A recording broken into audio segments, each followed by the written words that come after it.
감사합니다. 주님, 나의 입술을 주장하여 주옵소서. 예수님의 이름으로 기도하옵나이다. 아멘. 자, 우리 옆에 계신 분 한번 이렇게 뒤에 계신 분하고 얼굴을 활짝 이렇게 웃으면서 우리 저기 조정단 집사님처럼 활짝 웃으면서 인사 좀 한번 해주세요. 네, 우리 조정단 집사님 얼굴 밝으세요. 연세가 제일 많으시네요.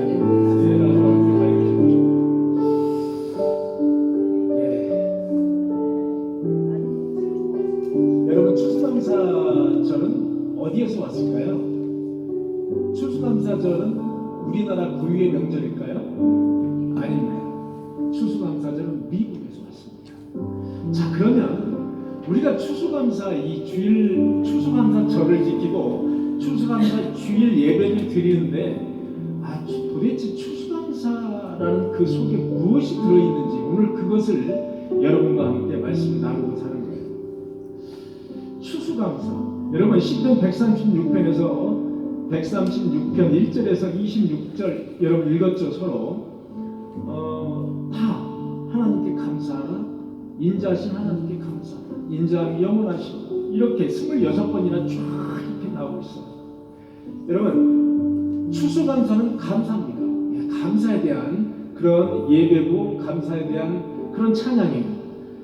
미국은요 11월 넷째 주, 그러니까 지금은 11월 둘째 주, 셋째 주 정도 되죠. 미국은 11월 넷째 주, 다음 주가 되겠습니다. 다다음 주 정도. 11월 넷째 주 목요일이 추수감사절입니다. 11월 넷째 주 목요일. 그러니까 우리나라 날씨로 그냥 좀 춥죠. 우리나라도 지금 추수감사절을 너무 늦게 드린다 그런 이미 추수를 다 했다. 그래서 좀 당겨야 되는 거 아닌가 그런 이제 이야기들이 나오죠. 미국은 11월 넷째 주가 공휴일입니다. 11월 넷째 주 목요일도 공휴일이지만 그 주간 자체가 거의 쉽니다. 공휴일입니다. 아예 최대의 축제일이라고 보면 되겠습니다. 미국은 추수감사절이 최대의 명절이 되겠습니다. 우리나라로 말하면 추석이 추석. 그래서 미국은 추수감사절에 한국의 추석과 비슷해서 추수감사절에 그 친척들, 지인들 만나서 파티하고 이렇게 하는 날이 바로 추수감사절이에요. 못 봤던 친척들, 친인척들, 식구들 같이 여행도 가고 이렇게 즐겁게 음식도 나눠 먹고 칠면조 구이도 이렇게 구워서 먹는 아주 전통적인 아주 몇 번 됐습니다. 추수감사주일이 그렇게 미국의 최대 명절이 된 지는 몇백 년이 됐습니다. 자, 추수감사절이 무엇일까요? 추수감사절 속에 담긴 그 하나님의 뜻이 무엇인지 그걸 알아보는 겁니다. 여러분, 1620년. 여러분, 조선시대가 언제 시작됐죠? 1400년경에, 1392년에 시작됐죠? 1400년경에 시작됐습니다. 그래서 언제까지 오죠?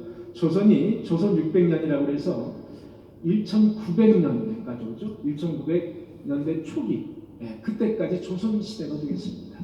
자, 미국은 1620년, 조선시대가 시작한 지 약 한 200년쯤 지난 상태입니다. 그때 이제 미국은 미국이 아니라 영국 사람들이 개척을 한 곳입니다. 영국은 당시에 뭐가 있었느냐? 종교가 성공회가 있었습니다. 여러분 성공회에 대해서 말씀드리고자 하면 기니까 성공회는 영국의 국교였습니다. 당시에. 그래서 뭐 개신교를 믿는다 무슨 이러면은 다 이제 박해를 받고 뭐 죽이기도 하고 그랬습니다. 그래서 영국의 국교인 성공회의 박해를 피해서 102명, 물론 선원 30명은 제외했습니다. 132명이 정확히 102명이 메이플라워를 타고 신대륙으로 건너왔습니다. 자, 메이플라워를 타고 며칠 만에 66일간 목숨을 걸고 건너왔습니다. 목숨을 걸고. 그래서 1620년 11월 21일 날 66일 만에 미국 저기 미국 북동쪽 제일 끄트머리 이렇게 삐죽하게 나온 데 있죠. 거기에 불시착을 했습니다. 거기에 도착하고자 일부러 간 것이 아니라 불시착을 했습니다. 자, 목숨을 걸고 이들은 미국 북동부에 도착했습니다. 그런데 11월 21일이잖아요. 날씨가 우리나라처럼 이렇게 추웠습니다. 도착하자마자 추운 거예요. 도착하자마자. 그래서 그들은 추위와 배고픔과 여러분 추위가 오니까 뭐가 폐혈이 나는 거예요. 자, 거기에 누가 있어요? 인디언이 있는 거예요. 자기네 땅에 외국 이상한 사람들이 와서 코가 이만한 사람들이 오니 어떻게 되겠습니까? 죽이는 거예요. 밤마다 그들을 죽이려고 노리는 거예요. 그래서 그들은 추위와 배고픔과 그리고 폐렴과 그리고 인디언 습격 이런 엄청난 고난으로 인해서 여러분 절반이 죽었습니다. 절반. 한 50명만 살아남은 거예요. 절반이 죽었어요. 여러분 이들의 최대 과정은 무엇이었냐면 어떻게 하면 배고픔을 면할 수 있는가? 어떻게 하면 하루에 한 끼 정도 먹고 배고픔을 면할 수 있는가가 최대의 과제였습니다. 왜? 아무도 도와주지 않았죠? 그 다음에 뭐 씨가 있는 것도 아니죠?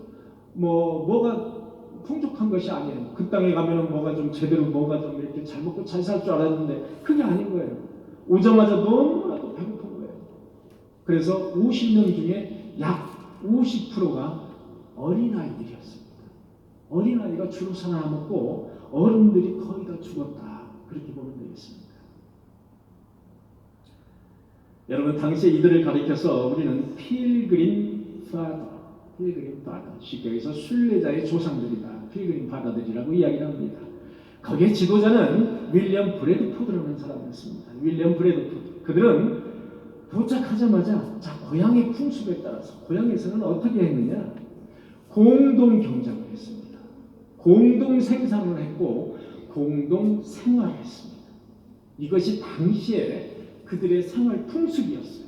쉽게 얘기하면 공산주의 체제였다 이 얘기입니다. 똑같이 생산해서 나눠 먹는 거. 이게 공산주의 체제죠. 이런 생활을 했습니다. 그래서 이렇게 하면은 심심하지도 않고 외롭지도 않고 누가 오면은 서로 막 무찔러주기도 하고 힘이 생기고 그래서 행복할 것이다 라는 생각을 막연하게 갖고 공동 생활을 했던 것입니다. 그러나 환경은 땅판이었습니다. 먹을 것이 모자라서 결국 이들은 어떻게 됐느냐? 도적질을 하는 거예요. 창고에 조그마한 쌓아둔 그 곡식에 몰래 와서 도둑질을 하는 거예요. 이거는 그들에게는 엄청난 충격이었어요. 남의 것을 훔친다는 것은 있을 수도 없는 일이었어요. 그들에게 도둑질을 하는 거예요. 그리고 이제 1년 지나 2년 지나다 보니까 이 공동생활을 하다 보니까 힘세고 젊은 그런 남자들이 정당한 보상이 없는 거예요. 나는 열심히 가서 일하는데 몸이 아프다고 누구는 저렇게 핑계대고 앉아있고 또 일을 안 하고 또 나이가 먹었다고 또 일 안 하고 이렇게 이제 그러니까 젊은 사람들이 불만이 생기기 시작했습니다. 왜 나만 가서 이렇게 열심히 일해야 되는가?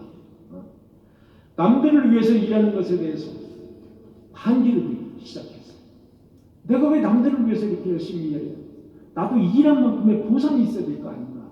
이런 생각이 이제 꿈틀대기 시작했던 겁니다. 자신의 글을 다 하지 않고 놀고 먹는 사람들, 이 사람들이 한마디로 얘기해서 꼴보기 싫은 거예요. 우리 다 같이 이렇게 그 사람들 똑같이 나누는 생활인데 공동생활인데 이게 불만족스러운 거예요. 그래서 혼란이 생기기 시작했습니다. 이들은 지금까지 겨우 굶어 죽을 위기만 모면하는 데 그쳤습니다. 그러나 그들은 그 불망을 하나님에 대해서 원망을 하지 않고 더욱더 노력을 했습니다. 그거에 대해서 서로를 죽이거나 그거에 대해서 서로를 그렇게 맹비난하거나 그러지는 않았다.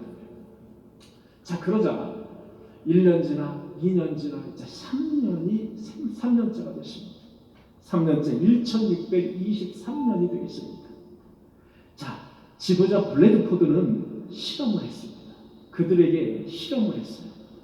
자, 봄에 농작물을 심을 때 공동 경작을 하되 각 가정마다 요만한 땅덩이를 준 거예요. 요만한 땅덩이를 줬어요. 대신 조건을 달았습니다. 요만한 땅덩이를 너희에게 주는데 여기에서 나오는 농작물은 다 너네들이 가져가는 거예요. 다 너네들 개인 소유라는 거예요. 이렇게 실험을 하기 시작했습니다. 그래서 블래드포드는 개인 소유에 대한 그 대신에 책임은 너희들이 져라. 여기서 아무것도 안 잘하면 너희들은 아무것도 줄 수가 없다는 거. 많이 잘하면 너네들이 다 가져가라. 책임이죠, 책임. 네. 여기에 책임이 주어졌습니다. 그리고 이제부터는 공동 생활을 하고 공동 경영을 하는 것은 마찬가지예요. 일부를 떼서 줬으니까 사유재산은 이렇게. 그런데 더 많이 생산하는 사람은 더 많이 주겠다라는 조건을 붙였어요. 여러분 그게 뭐죠? 인센티브죠. 여러분 요즘 우리 한국에도 인센티브 제도가 각 기업마다 아주 많죠. 우리 박명혜 원사님이 다니시는 보험회사 같은 데도 인센티브 제도가 있을 거예요. 아마 이 벽에다가 쫙 붙여놔요. 붙여놓고 누구를 얼마 계약했고 몇 프로 계약했고 이렇게 해가지고 목표를 달성한 제가 너무 잘 알죠? 예, 제가 많이 가봤거든요. 달성한 사람은 딱 이렇게 인센티브를 주는 거예요. 그렇게 인센티브 제도를 도입했습니다. 그런데 여러분 놀라운 일이 일어났습니다. 10년간으로 남겨둔 씨앗이 있었어요. 그 씨앗은 여러분 씨앗을 꺼내서 씨앗을 어떻게 한다는 것은 그것은 되게 위험을 감수하는 행위잖아요. 항상 씨앗은 남겨둬야 되잖아요. 내년 봄에 심기 위해서. 그런데 그들은 남겨둔 씨앗까지 다 모조리 가지고 나와서 농장 밭에다가 농작물을 심었어요. 다 심었어요. 빽빽하게 다 심었어요. 자기들에게 나눠준 조그마한 땅에 다 심었습니다. 그리고 아이를 심지어 업고 나와서 일을 하는 거예요. 늙었든 아니면 아프든 다 나와서 다 밭에 나와서 열심히 일하는 거예요. 왜? 열심히 자기가 일하면 그거는 다 자기들이 가져가요. 당시에 3년째 될 때 여러분 봄에는 가뭄이 특히 심했다고 합니다. 그리고 여름에는 장마가 심했다고 합니다. 기록에. 그럼에도 불구하고 그들은 놀라운 결실을 얻게 됐습니다. 처음으로 겨울을 지내고도 남음이 있는 식량을 확보를 했습니다. 처음으로 3년째. 여러분 3년 만에 하나님의 은혜로 넉넉한 추수를 할 수 있었어요. 그래서 최초 3년 만에 풍성한 추수에 대한 감사 제사를 지냈습니다. 그것이 바로 추수감사의 기원이 되어 있습니다. 영육간의 구원해 주심에 대한 감사도 감사하고 240년 후에 여러분 그리고 나서 240년 후에 여러분 링컨 대통령 아시죠? 링컨 대통령이 정식으로 11월 넷째 주 목요일을 공휴일로 지정했습니다. 그래서 지금 그날만 공휴일로 지정했지만 대부분이 그 주간을 다 쉽니다. 대부분 최대 명절이기 때문에 정식으로 국가 공휴일로 지정이 됐습니다. 기록에 의하면 이날 이후에 어떤 궁핍과 어떤 기근도 우리들 가운데 머무르지 못했다라는 기록이 있다고 합니다. 자, 그날 이후로는 어떤 기근이나 어떤 궁핍도 우리를 머무르지 못했다는 것. 풍성한 그런 늘 추수를 했다라고 기록을 하고 있어요. 여러분, 필그림 파더들, 그들은 공산주의적 공동체의 길 대신에 각각 자유주의를 선택했습니다. 그리고 거기다 책임을 지웠어요. 책임. 그래서 개인의 길을 선택했습니다. 너희의 길이 아닌 자유주의의 길을 선택했습니다. 추수감사 속에는 바로 이러한 이대 올리기가 숨어 있습니다. 그것이 바로 하나님의 은혜라는 사실입니다. 추수감사절로 감사 예배를 드린 청교도, 이들을 가르쳐서 우리는 청교도들이라고 이야기합니다. 300년 후인 20세기 초에 미국을 전 세계에서 가장 부강한 나라로 등극을 시켰습니다. 이 추수감사절의 정신, 가장 부강한 나라로 등극을 시켰습니다. 그 번영은 지금도 앞으로도 예수 그리스도께서 다시 이 땅에 재림할 때에도 계속 이 미국의 번영은 계속될 것이다라고 세계 경제학자들은 전망하고 있습니다. 여러분, 또한 그뿐만 아니라 그들은 66일 동안 항해를 하는 도중에 성도가 있고 불신자들이 있었어요. 여러분, 다 그리스도인들이 아니었어요. 그런데 그 중에 성도와 불신자들의 갈등과 여러 문제들이 있을 것을 이들은 미리 예견했어요. 그래서 여러분, 그 문제를 해결하는 규칙을 제정했습니다. 규칙. 배 안에서 규칙을 제정했습니다. 그 규칙이 지금은 법규라는 이름이 된 거죠. 그 규칙을 제정했습니다. 그것이 바로 메이플라워의 서약서라는 이름으로 지금도 남아있다고 합니다. 이 법은 훗날에 미국의 연방헌법의 모델이 됐습니다. 연방헌법의 모태가 됐다 이겁니다. 여러분, 세계 최강의 미국의 조상인인 필그림 파더들이 도대체 어떤 가치를, 추수감사절에 어떤 가치를 추구했는지, 그들이 지금까지도 쉽게 바꿀 수 없는 숭고한 그 가치가 추수감사절 속에 고스란히 녹아있다는 사실입니다. 추수감사절의 정신에 개성시킨 그 자유주의와 책임주의, 그리고 인센티브주의, 그리고 규칙, 법규, 이런 것들은 400년이 지난 지금도 자유롭고 풍요로운 사회를 위한 아주 미국의 필수 조건으로 받아들여지고 있습니다. 이것은 미국의 중요한 건국정신이며 미국적 가치관, 그 가치관의 본질이 되었다. 그래서 추수감사절과 그 속에 추수감사절이 가지고 있는 그 정신은 그야말로 미국뿐이 아니라 전 세계로 확산이 됐다는 겁니다. 이렇게 미국의 추수감사절 속에는 이러한 중요한 정신들이 깃들여 있다는 것을 서두에 저와 여러분들이 꼭 아셔야 될 것이다. 이렇게 말씀을 드립니다. 여러분, 시편 136편 1절에서 26절의 말씀. 우리는 무엇에 대해서 감사를 해야 된다고 이렇게 26절에 걸쳐서 이렇게 감사하라 계속 나올까요? 전제가 있습니다. 여러분, 전제가 뭐냐? 여러분, 똑같이 나오는 반복되는 말이 뭐가 있습니까? 26번에 걸쳐서 똑같이 반복되는 말 한번 찾아보세요. 그렇습니다. 그 인자하심이 영원합니다. 여러분, 인자하심 하니까 여러분 어떤 생각이 들죠? 인자하심 하니까 자비롭고 모든 것을 용서해주고 무슨 말을 해도 화도 안 내고 이럴 것 같은 인자하심, 여러분 그렇게 생각 들잖아요. 그것은 우리나라 한글로 번역할 때 인자하심으로 번역했습니다. 뭉뚱그려서. 자, 인자하심은 그럼 무엇인가? 인자하심은 히브리어로 헤세드라는 단어입니다. 헤세드. 헤세드는 뭐? 영어로 mercy, M-E-R-C-Y, mercy. 한마디로 해서 긍휼이라는 단어가 있습니다. 여러분, 긍휼이라는 단어를 우리나라 말로 인자하심으로 뭉뚱거려서 번역을 한 거예요. 그래서 그 긍휼하심이 영원함이로다라는 것이 26번이나 반복이 되는 겁니다. 여러분, 긍휼이 뭐죠? 긍휼하심, 불쌍히 여기는 겁니다. 불쌍히. 우리를 불쌍히 여기는 것이 긍휼. 그 긍휼하심이 영원합니다.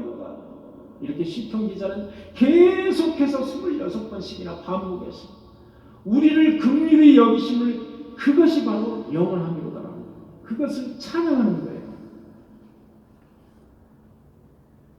대전제가 바로 긍휼하십니다. 우리를 불쌍히 여기십니다. 우리를 측은히 여기시고 우리를 자비하게 여기시고 우리에게 은혜를 베푸시는 그 하나님의 마음이 바로 긍휼하신 마음이에요. 그러면 구체적으로 무엇에 대한 감사일까요? 첫째, 하나님의 선하심과 그 능력에 대한 감사입니다. 1절에서 쭉 3절까지 나옵니다. 여호와께 감사하라. 그는 선하십니다. 신들 중에 뛰어나신 에게 감사하라. 주들 중에 뛰어나신 주께 감사하라. 쉽게 얘기하면 신의 신이라는 거예요. 하나님은 신의 신. 그리고 진정한 신이라는 거예요. 참 신이라는 겁니다. 능력의 신이라는 것을 강조하고 있는 겁니다. 여러분, 신들 중에 뛰어난 얘기, 주들 중에 뛰어난 얘기에 감사해요. 땅 위의 모든 권력자를 여러분 성경에서는 주라고 표현하고 있어요. 주. 여러분 주라고 표현하는데 땅의 모든 능력자를 표현할 때 주라고 표현해요. 여러분. 주들 중에 뛰어난 주께 감사해요. 모든 권력자 중에서 월등하신 하나님께 감사하는 뜻이에요. 모든 잡신 중에서 진정한 참신은 하나님께 감사하는 거예요. 그게 바로 신들 중에 뛰어난 신, 주들 중에 뛰어난 주께 감사하는 거예요. 그게 바로 1절에서 3절까지의 말씀입니다. 두 번째는 천지를 창조하신 하나님에 대한 능력에 대해서 감사하는 거예요. 4절 보니까 홀로 기이한 일을 행하신 이에게 감사하라. 지혜로 하늘을 지으신 이에게 감사하라. 땅을 물 위에 펴신 이에게 감사하라. 큰 빛들을 지으신 이에게 감사하라. 해로 낯을 주관하신 이에게 감사하라. 달과 별들로 밤을 주관하신 이들에게 감사하라. 여러분 지난주에도 우리는 여러분들에게 잠시 우주에 대해서 여러분 말씀을 잠시 드렸죠. 그죠? 우주 만물을 말씀으로 창조하시고 질서대로 우주의 궤도를 운행하시고 그리고 그것을 땅 위에 펼치신 분에 대해서 감사하는 거예요. 여러분 지난주에도 말씀드렸는데 프록시마 센타우리라는 별이 있습니다. 여러분 들어보셨습니까? 우주에 대해서 관심이 조금 많으신 분들은 들어보셨을 거예요. 프록시마 센타우리라는. 우리가 지구가 있지 않습니까? 태양이 있잖아. 우리는 태양을 중심으로 돌고 있죠. 계속해서. 그래서 우리는 사실 지구에서는 이 행성은 치지 않습니다. 행성을 별로 치지 않습니다. 항성, 태양을 별로 치고 나머지 태양을 중심으로 도는 그 수천 개의 별들은 이 별로 치지 않습니다. 그런데 이 프록시마 센타우리 이게 뭐냐면은 우리가 살고 있는 은하는 무슨 은하라고 그랬죠, 여러분? 우리 은하. 이제 기억을 잘하시네. 은하수라고도 이야기하고 우리 은하라고도 이야기합니다. 이 우리 은하에는 여러분 별, 항성이 몇 개라고 그랬죠? 4,000개? 2,000개? 2,000억 개? 네, 4,000억 개라고 했습니다. 네, 4,000억 개. 네, 2,000억 개는 다시 제가 말씀을 드리겠습니다. 잘못 쓰셔서 그렇죠? 자, 우리가 살고 있는 우리 은하에는 태양과 같은 게 4,000개가 아니고 4,000억 개가 있다고. 4,000억 개. 우리 은하에. 자, 우리 은하는 빛의 속도로 몇 년을 가야 된다 했죠? 지름이 얼마나 된다 했죠? 빛의 속도로? 예, 12만 년, 12만 광년이라고 얘기하죠. 빛의 속도로 12만 광년을 갖는다. 지름, 우리가 살고 있는 우리 은하의 지름이 빛의 속도로 12만 년을 가야 됩니다. 여러분 지금 잊어버렸죠? 이 상상이 안 되죠 지금. 자, 그럼 빛의 속도로 똑딱하면 지구를 몇 바퀴 돈다고? 7바퀴 반을 돈다. 그 속도로. 자, 빛의 속도 이상 되는 속도는 없습니다. 과학적으로는 우리가 이제 이성적으로 빛의 속도 이상 되는 속도는 이제 없습니다. 그래서 빛의 속도가 가장 빠른 속도인데 이 4,000억 개 되는 이 항성 중에 우리 은하에 있는 항성 중에 가장 가까운 별이 프록시마 센타우리라는 별이에요. 자, 프록시마 센타우리까지 얼마나 가야 되느냐? 가장 가까운 항성까지 거리. 로켓 속도로, 로켓이 1초에 약 30km 정도 간다고 합니다. 20km에서 30km까지. 로켓으로 약 45,000만. 가장 태양에서 가까운 항성까지 거리. 45,000만. 빛의 속도를 몇 년이라고 했지? 아이고, 똑똑하십니다. 예. 4시간 반 정도, 4.5년을 간다고 했습니다. 4시간 반이 아니라 4.5년, 4.5는 기억하셨는데 시간이 아니라 연수를 계산한 거 4.5년을 가야 됩니다. 4.5년이 바로 로켓 속도로는 45,000년이 되겠습니다. 왜? 빛의 속도는 1초에 약 30만 킬로를 가기 때문에 그렇습니다. 자, 다시 한번 복습을 한번 해보겠습니다. 우리 은하는 지금 약 항성이 4,000억 개가 있습니다. 자, 우리 은하와 가장 가까운 은하가 어떤 은하라고 그랬죠? 안드로메다 은하라고 그랬죠, 여러분? 네, 어디 가서 좀 잘난 체좀을 하고 제가 여러 번 반복해서 말씀드립니다. 안드로메다 은하까지 얼마나 가야 된다고? 거리가 어느 정도 된다고요? 예, 똑똑하십니다. 빛의 속도로 240만 광년을 가야 됩니다. 자, 여러분들 그 상상이 안 되시죠? 뭐 1년 정도 하면 상상이 되는데 240만 광년을 가야 된다. 240만 년을 가야 된다. 가장 가까운 은하. 자, 그러면 이 우주에는 우리가 살고 있는 우리 은하 같은 별이 몇 개 있다고요? 그게 2,000억 개가 되어 있습니다. 네, 그거 집에 가서 복습을 좀 철저하게 좀 해주시기 바랍니다. 박명호 사님. 헷갈리지 마시고. 예, 이렇게 이 우주는 우리 은하, 우리가 살고 있는 우리 은하와 같은 것이 약 2,000억 개가 있다고. 여러분 상상이 되십니까? 이것을 누가 지으셨어요? 우연히 생긴 겁니까? 이것이 그저 그냥 우연히 생긴 겁니까? 여러분 과학자들이 별이 많을까 아니면 바다에 있는 모래알이 많을까 여러분 한번 과학자들이 연구를 해봤다고 그래요. 연구를 해봤는데 바다에 있는 그 전 세계의 바닷가에 있는 면적과 그 다음에 그 조그마한 면적 대비 모래알이 몇 개인지 하면 금방 나오잖아요. 금방 나옵니다. 그거 대비해서 하늘에 있는 별 중에 어떤 것이 많을까라고 이제 이거 분석을 해본 거예요. 무엇이 어떤 게 많을까요, 여러분? 별이 많습니다. 별. 바닷가에 있는 모래보다 별이 많답니다. 제가 그 얘기를 듣고 정말 그 중에서 우리 지구는요 태양계 중에서도 아주 작잖아요. 크지 않아요. 그 중에 우리들이 지금 여기에서 한 60억 인구가 모여 사는 거예요. 보이지도 않는 먼지와 같은. 우주에서 보면 지구는 먼지도 해당이 되지 않아요. 보이지도 않으니까. 여러분,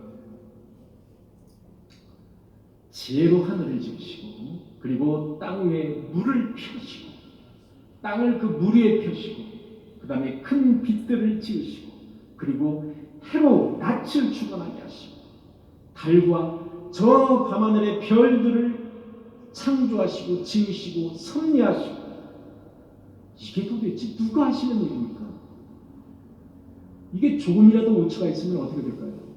흔적도 없이 그냥 날아가는 겁니다. 그거에 대해서 두 번째로 천지를 창조하신 하나님에 대해서 그 능력에 대해서 감사라는 거예요. 봄, 여름, 가을, 겨울 우리 있잖아요. 여러분 봄, 여름, 가을, 겨울이 있는 것은 자전 때문입니까? 공전 때문입니까? 공전 때문입니다. 왜? 지구가 스스로 하루에 한 바퀴씩 돌면서 태양 주위를 이동하는데 공전 때문에 우리 봄, 여름, 가을, 겨울이 생기고 낙엽이 떨어지고 그리고 겨울에는 눈도 오고 여름에는 또 햇볕이 또 찌고 그래서 또 새싹이 돋고 이렇게 되는 겁니다. 우주의 만물을 창조하신 하나님에게 감사하라. 그것이 바로 두 번째 감사가 되겠습니다. 세 번째는 영육간에 구원해 주시는 하나님께 감사. 여러분 10절에 보면 애굽의 장자를 치신 일에 감사. 이스라엘을 인도해내신 일에 감사. 강한 손과 팔로 인도하신 일에 감사라. 홍해를 가르신 일에 감사. 여러분 홍해를 가르신 일에 감사라고 했더니 한신대학교 그 여러분 유명한 도울 선생님이라는 분 있지 않습니까? 도울 선생님. 여러분 다 아시죠?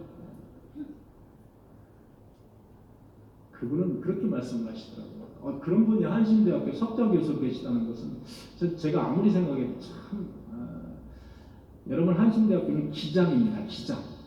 우리나라의 기장의 목사님들을 많이 배출하는 곳이죠. 한신대학교인데 자기는 이렇게 말해요. 설사 하나님을 내가 믿는다 하더라도 무슨 바다를 가르고 이런 하나님을 내가 믿지 않는다.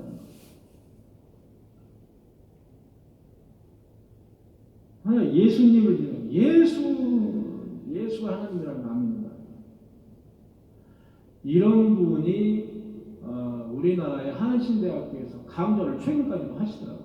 근데 그걸 보면서 이야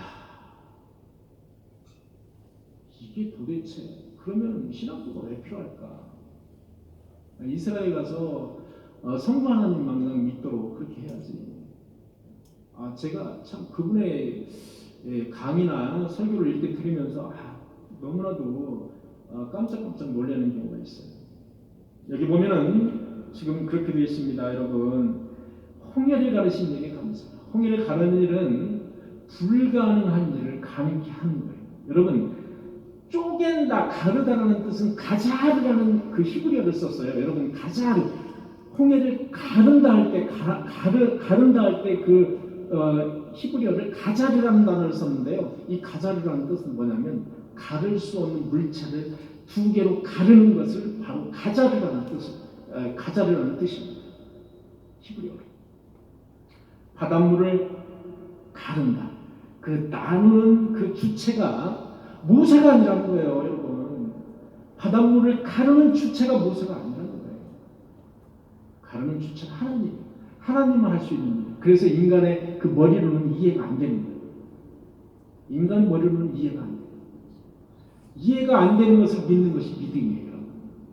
이해가 안 되는 것을 믿는 거예요. 이해되는 것을 믿는 것은 그건 믿음이 아니에요, 여러분. 이해되는 것을 믿으려고 하는 것이 자유주의 신학자들이에요. 성경에 이해가 안 되는 것은 안 믿어요. 이 머리로 이해가 되는 것만 믿어요. 여러분 그런 사람들이 되게 많습니다. 자유주의 신학자들이 무척 많아요. 우리 한국에.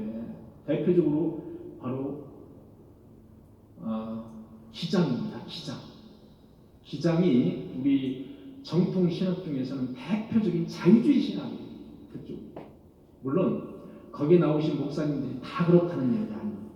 왜냐하면 저희 시골에 있는 목사님도 기장 한신대학교 나오셨거든요. 근데 그분은 그렇지 않아요. 저보다도 믿음이 훨씬 좋으세요. 그래서 다 그런 건 아니에요. 그러신데 그 교단 자체 색깔이 좀 대표적으로 자유주의 신학을 가지고 있어요.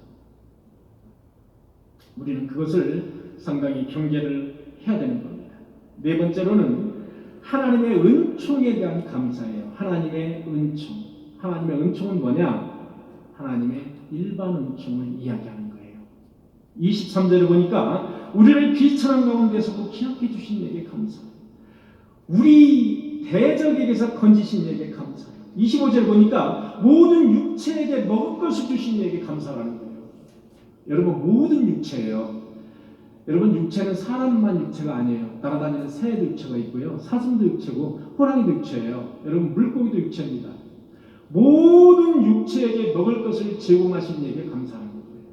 그게 바로 우리가 이야기하는 일반 은총, 특별 은총이 아니라 일반 은총이라고 이야기합니다. 여러분 우리가 물속에 있는 고래에게 먹이를 줄 수 있습니까? 우리가 날아다니는 참새에게 먹이를 줄 수 있나요? 그들을 먹여 살릴 수 있을까요? 여러분 저 세렝게티 평원에서 노는 그 사자나 그 사슴이나 그 얼룩말들에게 우리가 먹이를 공급해 줄 수 있습니까? 그들을 배부르게 해준다고 하루 이틀은 할 수가 있겠죠. 그들을 먹여 살릴 수 있을까요? 없습니다.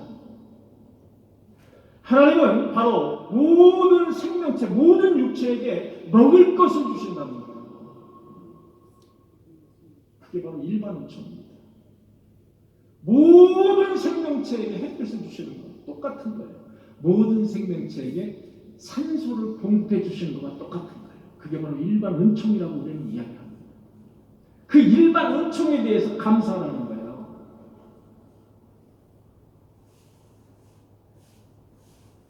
우리를 비천한 가운데서도 기억해 주신 일에 감사. 우리 대적에 대해서 건지신 일에 감사. 여러분, 예루살렘이 멸망을 했습니다. 멸망 중에도 감사. 바벨론 포로 40년 동안 바벨론 포로 생활을 했습니다. 포로 생활 중에서도 어려운 생활에 처해 있을 때도 환난 중에도 감사해요. 감사를 잊지 말라는 거예요. 그때도 여전히 기억해 주시고 우리를 인도해 주시기 때문입니다. 26절에 보니까 하늘의 하나님께 감사. 마지막 절에 하늘의 하나님께 감사. 하늘의 하나님께. 땅에 풍성한 은혜를 주시지만 하늘은 늘 하나님은 늘 하늘에 계셔서 그곳에서도 역사하신다는 거예요. 물론 땅에서도 역사하시지만 하늘에서도 강하게 우리들을 위해서 역사하신다는 거예요. 하늘을 주관하시는 분이 하나님이시라는 거예요. 그 주관자가 바로 하나님이시라는 사실을 나타내고 있는 말이에요. 저는 이 하나님의 일반 은총에 대해 감사, 이 부분에 대해서 이렇게 성경을 보면서 그래, 하나님을 믿지 않는 그 이방인들, 하나님을 조롱하고 우리가 교회 가려고 그러면 그래, 교회 가서 뭐하게 교회 가냐, 교회가 너를 먹여주니, 교회가 너를 어떻게 어려운 일이 있을 때 너를 건져주니, 너에게 교회가 돈을 주니 뭐를 주니, 이렇게 조롱하는 사람들, 그런 사람들에게도 하나님은 복을 주시는 거예요. 그런 사람. 왜? 하나님의 형상대로 지었기 때문에 하나님은 책임지시는 거예요. 끝까지 그런 사람들에게 복 주시는 거예요. 그게 바로 일반 은총입니다. 다만 이 세상의 마지막 때 택한 백성만 고르시는 겁니다. 택한 백성만. 유기된 자, 아무리 일반 은총을 가지고 살아도 유기된 자는 그저 유기된 백성으로 남는 겁니다. 그것을 우리는 믿는 것입니다. 사랑하는 성도 여러분, 하나님은 모든 생명체에게 풍성한 먹을 것을 주시는 분이세요. 그렇다고 생명체가 다 구원을 받는 건 아닙니다. 말씀드렸다시피 하나님의 택함을 받은 백성만 구원을 받는 겁니다. 하나님의 말씀대로 살려고 애쓰는 자, 하나님의 말씀을 사모하는 자, 하나님을 신뢰하고 하나님을 내 마음속에 받아들이는 자, 그 자가 바로 택한 백성이라는 겁니다. 영육 간의 구원은 바로 그들에게 있음을 믿고 항상 애쓰고 힘쓰고 나의 믿음을 지켜가시는 저와 여러분들이 되시기를 간절히 축원합니다. 기도하시겠습니다. 주님 감사합니다. 우리에게 먹을 것을 주시고 입을 것을 주시고 주님 무사히 이렇게 1년 동안도 풍성한 은혜를 공급하여 주심을 진심으로 감사를 드립니다. 우리가 어려움에 처해 있거나 환난을 당하거나 곤란을 겪을 때도 하나님을 비난하지 않고 하나님을 주님이시여 원망하지 않고 하나님께 늘 감사할 수 있는 그런 마음 자세를 가지고 그런 믿음과 그런 신앙을 견지할 수 있는 우리 믿음의 성도들이 다 되게 하여 주옵소서. 이 모든 말씀 예수님의 이름으로 간절히 기도하옵나이다. 아멘.